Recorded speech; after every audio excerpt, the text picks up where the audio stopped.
Morning प्यारे बच्चों। आज जूनियर के मैथ्स में आपको हम बताने चल रहे हैं इंट्रोडक्शन ऑफ अलजेब्रा का 6वां पार्ट है। इस 6वें पार्ट में आपको हम बताएंगे, कुछ क्वेश्चन दे रहे हैं। कल कुछ क्वेश्चंस बताए थे, तो आज उसी के आगे आज का वीडियो आपका लास्ट वीडियो होगा। तो इसमें आप सबसे पहले देखेंगे कि एक क्वेश्चन दे रहे हैं, find the solution of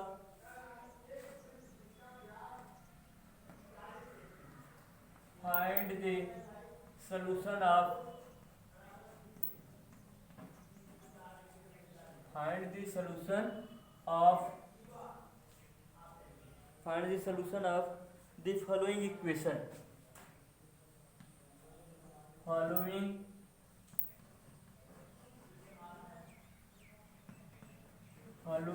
equation.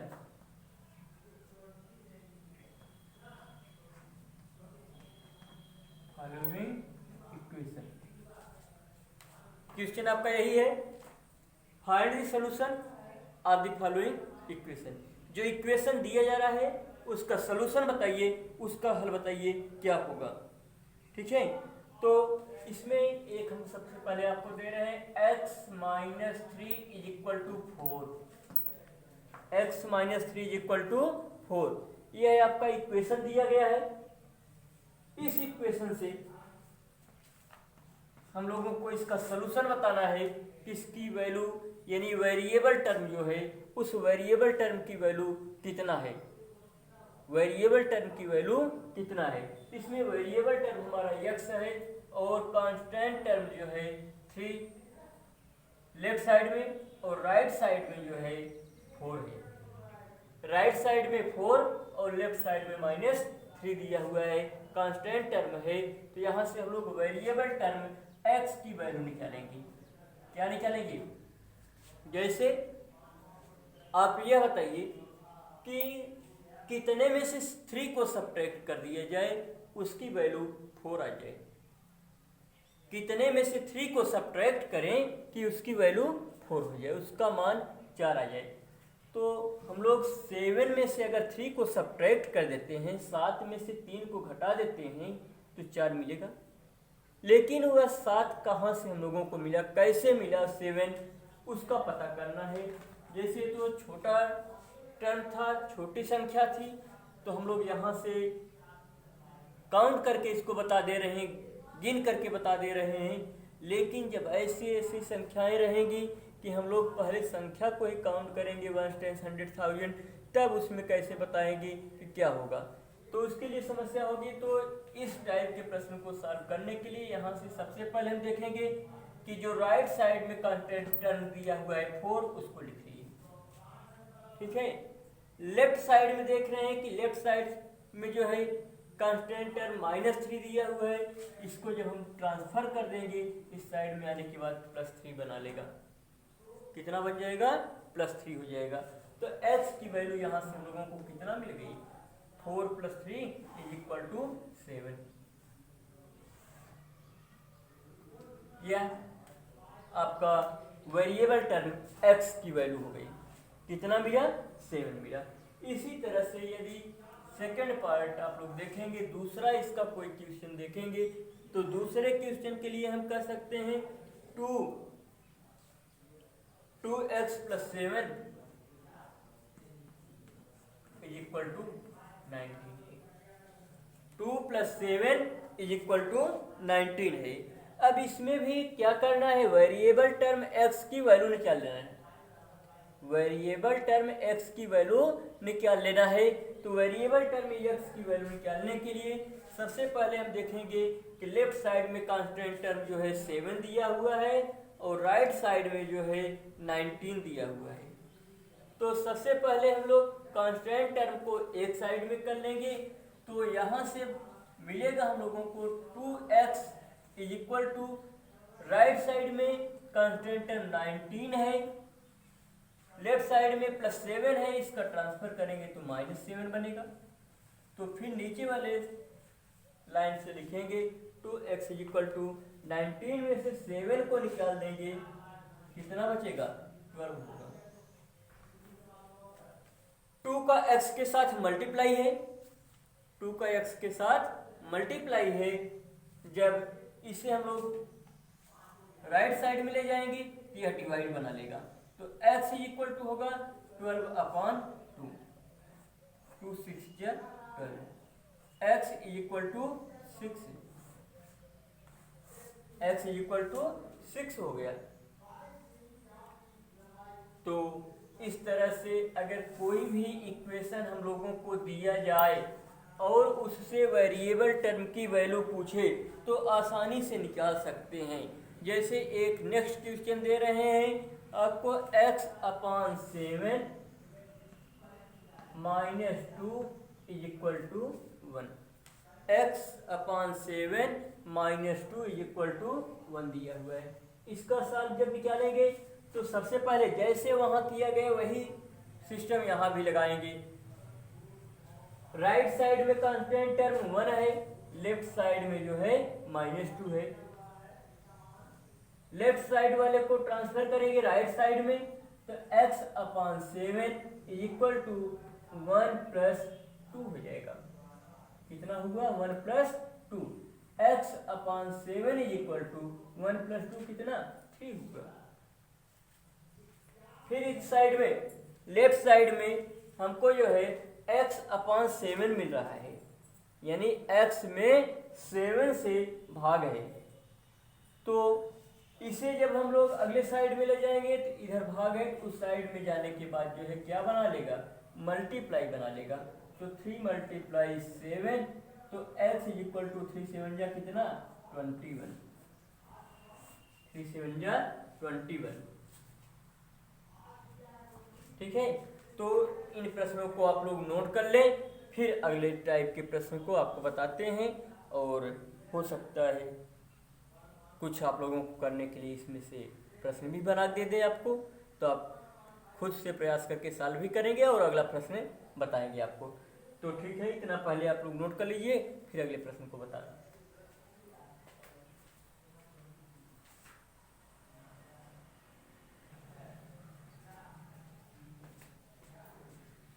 हाँ तो बच्चों अगला प्रश्न देखिए।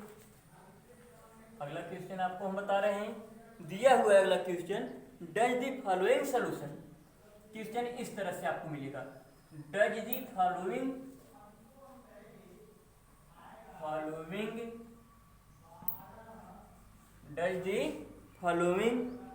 Solution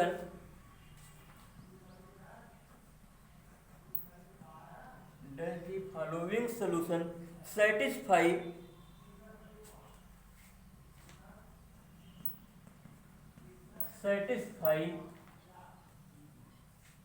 the given equation, satisfy the given equation।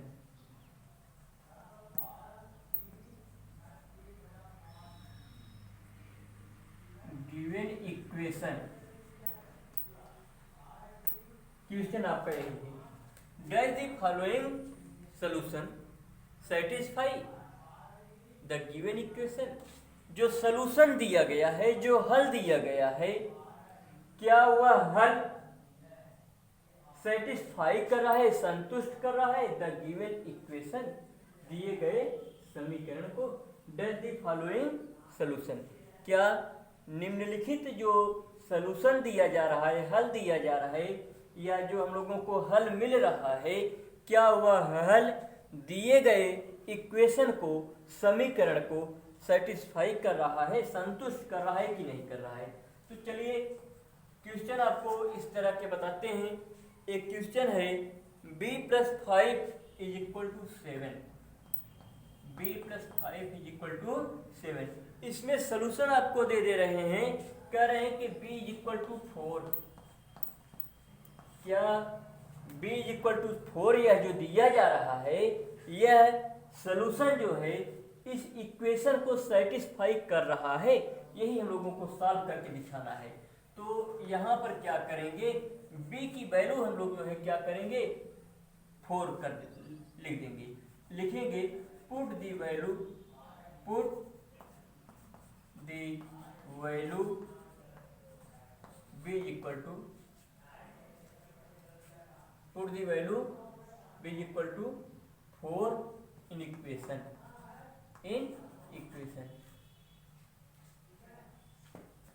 put the value v is equal to 4 in equation। चलिए, तो b plus 5 is equal to 7 है, b plus 5 is equal to 7। b की वैल्यू कितना पुट कर देना है, कितना रख देना है, 4 रखना है।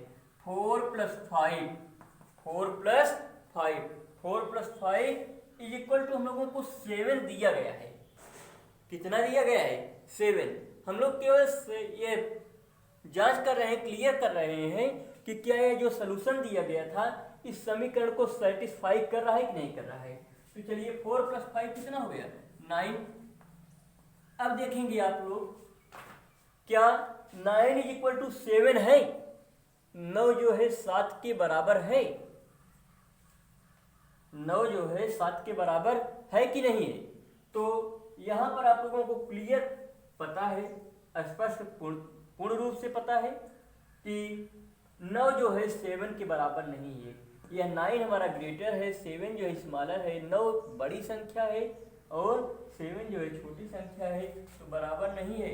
यह जो है इज नॉट इक्वल टू है, 9 is not equal to 7, 9 is not equal to 7। तो यहाँ जो है यह जो दिया जा रहा है b is equal to 4, equation को सेटिस्फाई नहीं कर रहा है, इक्वेशन को सेटिस्फाई नहीं कर रहा है। b is equal to 4 not satisfy, not satisfy equation, b is equal to 4 not satisfy equation, equation को यह सेटिस्फाई नहीं कर रहा है। तो एक और इसमें देख लेंगे, दूसरा पार्ट आपको बता दे रहे हैं। इसी तरह से दिया है 14 प्लस 2i, 14 प्लस 2i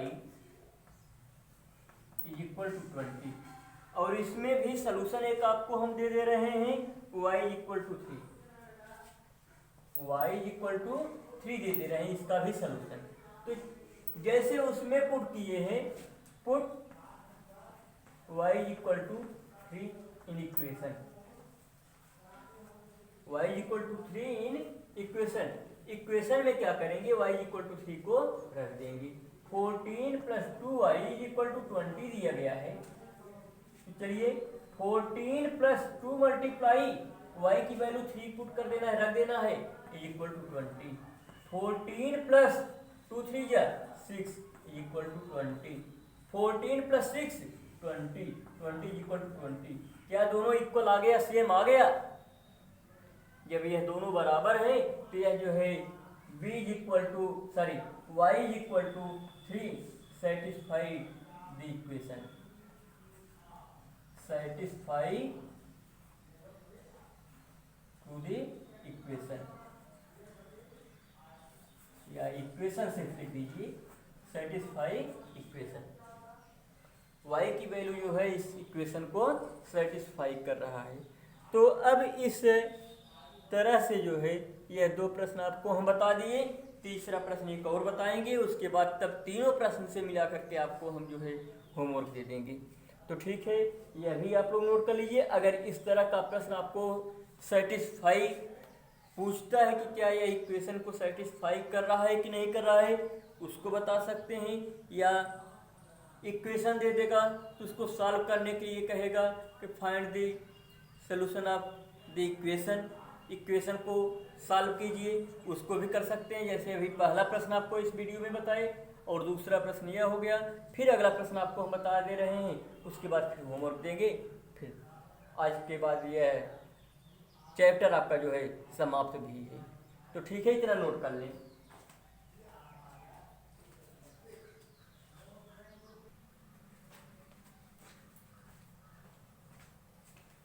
हाँ, तो आप लोग अगला प्रश्न देखेंगे।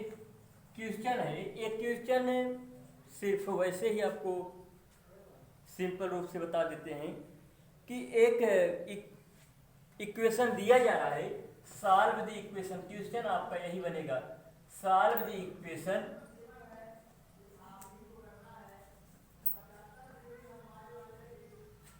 Solve the equation.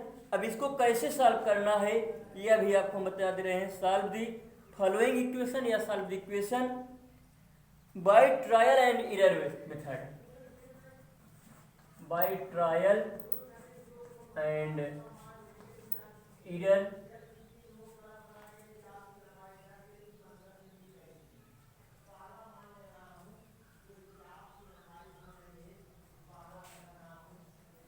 Error method.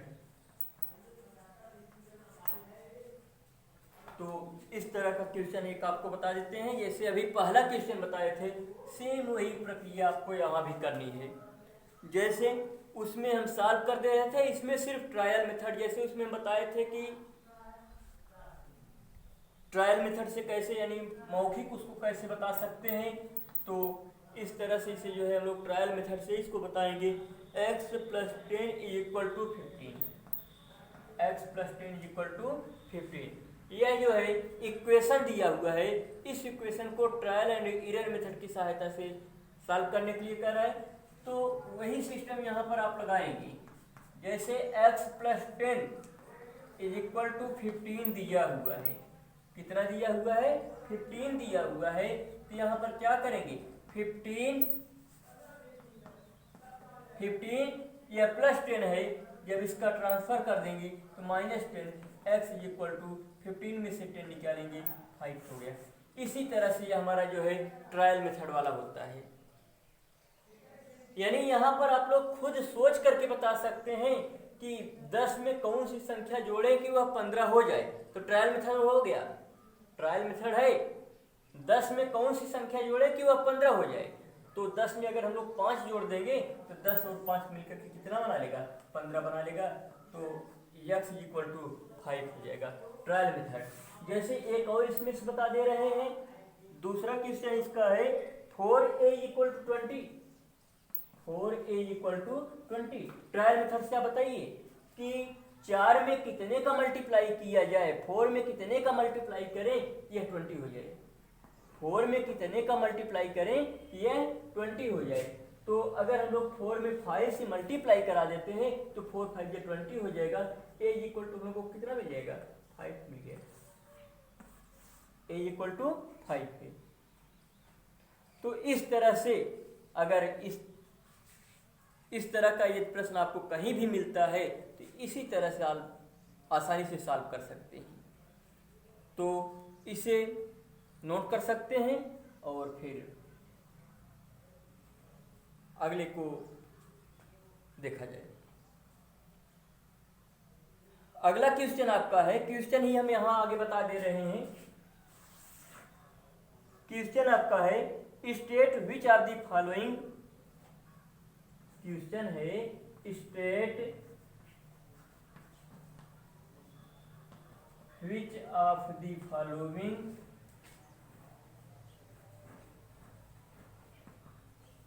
which of the following are equation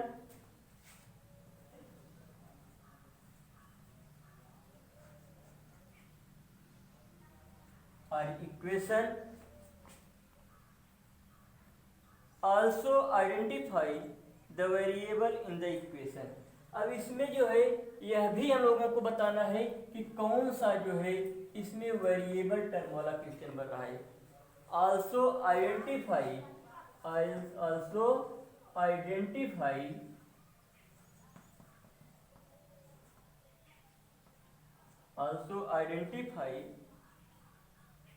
the variable in the equation।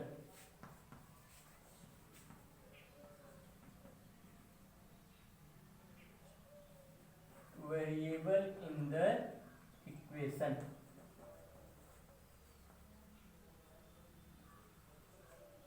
Question आपका यही है।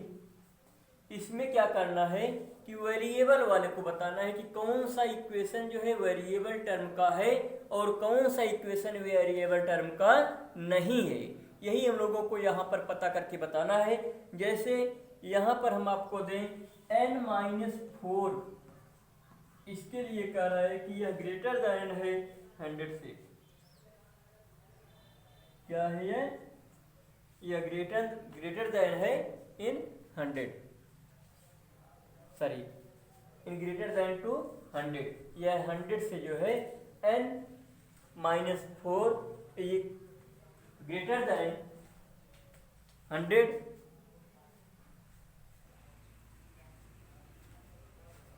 तो इसमें आप लोग यह देख रहे हैं कि n-4 को ग्रेटर कर रहा है। ग्रेटर कितने से कर रहा है? 100 से कर रहा है। तो यह सबसे पहले यह तो हमारा इक्वेशन बन ही नहीं रहा है। इक्वेशन हमारा इस तरह से होता है x + 10 = 15, 2y + 7 = 15, या लिख सकते हैं x + 2y = 15। हमारा इक्वेशन इस टाइप से होता है। यहाँ कर रहा है n-4, यह ग्रेटर है कितने से? 100 से। यह तो हमारा इक्वेशन ही नहीं है, इसमें वेरिएबल टर्म कहाँ बनेगा? तो इस तरह से यह नॉट वेरिएबल टर्म फाइंड इसमें जो है इस इक्वेशन में जो है वेरिएबल टर्म नहीं है, वेरिएबल टर्म नहीं है। दूसरा जैसे इसमें आपको बताएं, इसमें आपको नॉट वेरिएबल टर्म मिलेगा, नॉट वेरिएबल टर्म। और दूसरा इस तरह से क्वेश्चन है 5 + 3 = 8,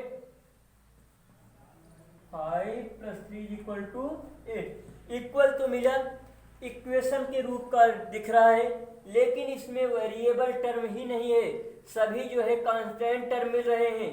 जब तक हम लोगों को वेरिएबल टर्म नहीं मिलेगा तब तक वह जो है इक्वेशन नहीं होगा। वेरिएबल टर्म नहीं मिलेगा तो वह इक्वेशन भी नहीं होगा। तो यह दूसरा हो गया। इस तरह से अगर आपको दूसरा हम आगे दिखाएं, 9x - 5, 9x - 5 = 14 अगर कह दें कि 9x - 5 जो है यह 14 के बराबर है, तब ये इसमें देखिए एक वेरिएबल टर्म हमको x मिल रहा है। Variable term in x product of 9, यानी 9 के साथ इसका गुणनफल है, मल्टीप्लाई है। तो वेरिएबल टर्म x है, तो हम कहेंगे कि यह जो है हमारा जो है क्या है? वेरिएबल टर्म है। तो ये हमारा जो है इक्वेशन भी है। दिया हुआ था state which of the following are equation, क्या यह इक्वेशन है? यस, इक्वेशन है। Also identify variable in the equation, इसमें वेरिएबल को आइडेंटिफाई करने के लिए कर रहा है, जांच करने के लिए कर रहा है। तो हम लोग लिख सकते हैं x = प्रोडक्ट ऑफ 9, x जो है 9 का गुणनफल है, या 9 के x का 9 के साथ गुणा है। तो यह जो है हमारा जो है वेरिएबल टर्म भी इसमें मिल रहा है, कितना? x मिल रहा है। तो ठीक है बच्चों, इसके बाद जो है हम आपको अगले वीडियो में क्या, आज के बाद ये हमारा जो है इंट्रोडक्शन ऑफ अलजेब्रा का चैप्टर जो है समाप्त हो रहा है। आज समाप्त कर देते हैं इसको, फिर जो है अगले चैप्टर के साथ कुछ आपको बताएंगे। तो ठीक है, आप लोगों को बहुत बहुत धन्यवाद।